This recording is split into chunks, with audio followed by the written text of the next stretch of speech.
বাড়িতে। তুমি ঠিকই বলেছো মা, ডাকতে গো। দেখো তো বাড়িতে কেউ আছে? বেশ তাই হবে। বলে কেউ বাড়িতে আছো গো? বলে কেউ বাড়িতে আছো? বাড়িতে আছে না? এ মা, এটা আবার কেমন কথা? বলে বাড়িতে আছি নি। তুই দেখতে পাচ্ছিস না যে বাড়িতেই আছে? বলছে বাড়িতে আছো? আমরা হলাম রাজবাড়ির দাসী। ও তোরা তোরা আমাদের মাসি। মাসি নয়, তবে রাজবাড়ির দাসী। দাসি হ্যাঁ, এখানে কি করতে এসছো? বলছি রানীমা বাইরে দাঁড়িয়ে আছে। রানীমা বাইরে আছে? হ্যাঁ, রানীমা আমাদের দাঁড়িয়েছে? হ্যাঁ, হ্যাঁ। বললাম রানীমা, রানীমা আসেন রানীমা। আমাদের আমাদের গরিবের কুটিরে মা তুমি এসেছো? এই রানীমা প্রণাম করো, ভালোভাবে প্রণাম করো। এসো রানীমা, বসো। এসো রানীমা, ভিতরে এসো। বেশ, আমি বসলাম।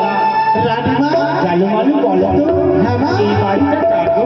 আমাদের আমাদের তনু ভাই। হ্যাঁ রানীমা, তোমাদের তো তালপাটার কুটির ঘর ছিল, আর একলিকা বাড়ি কি করে হলো? রানীমা বলে দিল কি রে? বলে দে, বলে দে। রানীমা জানো আমরা মাছ ধরতে গেছিলাম। মাছ ধরতে কোথায়? ওই নদীতে নদীতে? একটা দেবীর সাথে দেখা হলো, একটা ঘর দিল, স্বর্ণ ঘর। স্বর্ণ ঘরে পুজো করে আমাদের এত বড় বাড়ি গাড়ি। নতুন দেবী পুজো করে আমাদের এই বাড়ি হয়েছে। এখন তোমরা কোন দেবীর পুজো করেছি? রানীমা, সেই দেবীর নাম হলো মনসা। মনসা? নতুন দেবীর আবির্ভাব হয়েছে। জালু মালু, হ্যাঁ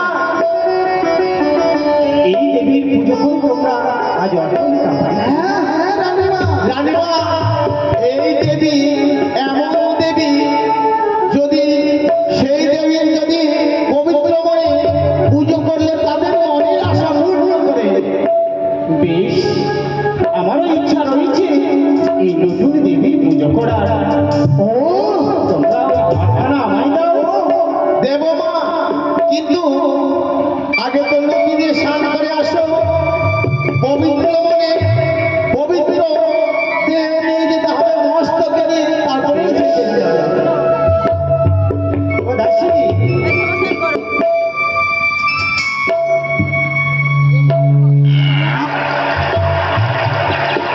রানীমা, ওগো, তোমরা কি গঙ্গা চান করে এসেছো?